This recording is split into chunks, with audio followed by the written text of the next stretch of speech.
smaller ones we have here, the children who walk barefooted to school, the children who sit on the bare floors in their classroom, the children who hardly even have pencils to write. What are we doing? What can the government do to ensure that education is not a privilege, but a right that can be embodied no matter wherever you find yourself in our country? Thank you. Thank you very much. I think a lot has been said about education. Can we move to the next point? Yes. I don't want to add what my sister said. Thank you very much.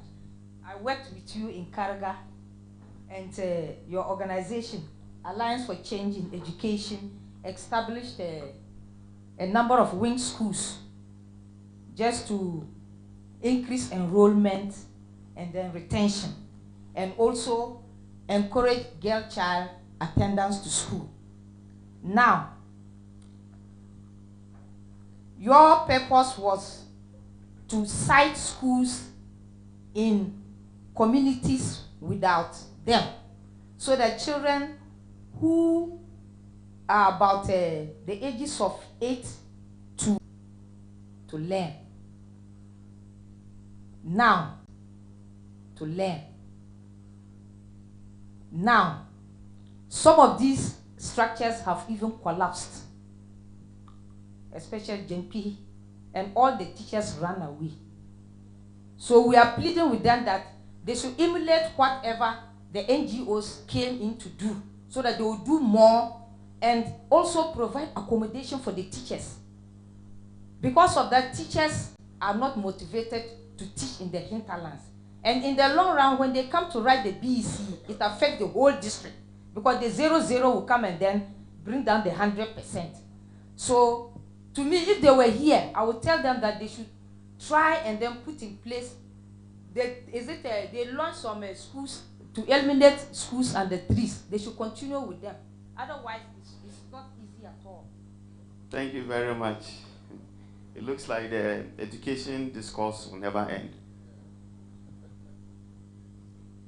I want to make this contribution in the education sector before we move ahead. I had this experience in my parish, 2 schools, that I had to provide textbooks because there were no single textbooks from base, class 1 to JHS, no single in both schools. But the younger school, St. Teresa, this year, 2024, came up to P6, and we needed to start JHS.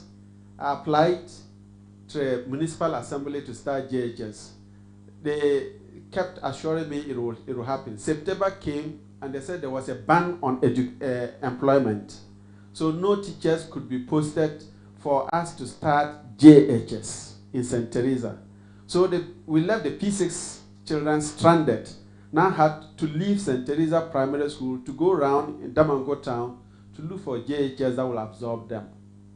Ban on education, on employment of teachers, and even transfer of teachers. That was the reason given for us not getting a JHS this year. We don't know whether next year we will get.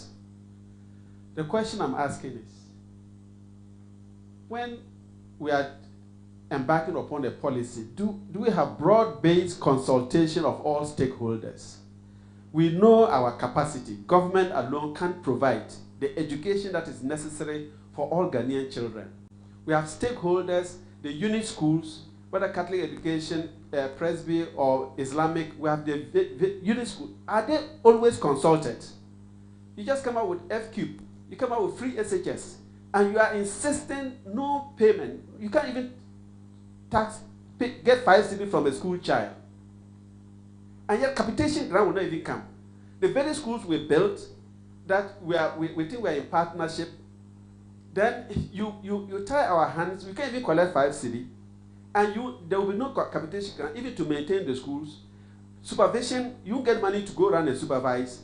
Our own district education director, our Catholic education manager is here. When we're looking for assistance from him, she herself said she didn't have money to go around the district to do supervision, and so-called the CS also. So it's clear as a government we can't, and yet the stakeholders, we don't respect them. If we were to respect the stakeholders, we would take their contribution on board and work towards getting really where we want to go to. So if the flag bearers were here, I would have made a passionate appeal.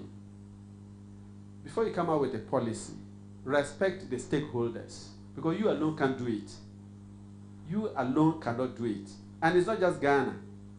I did my studies in Germany and the US. It's not government alone that shoulder all education. You have the unit schools, the faith-based schools and whatever. They all come on board.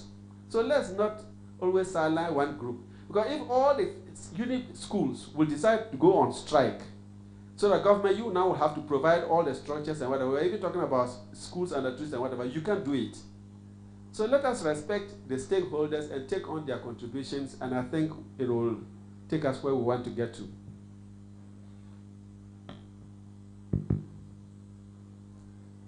Since the questions are directed to the flag bearers who are not here,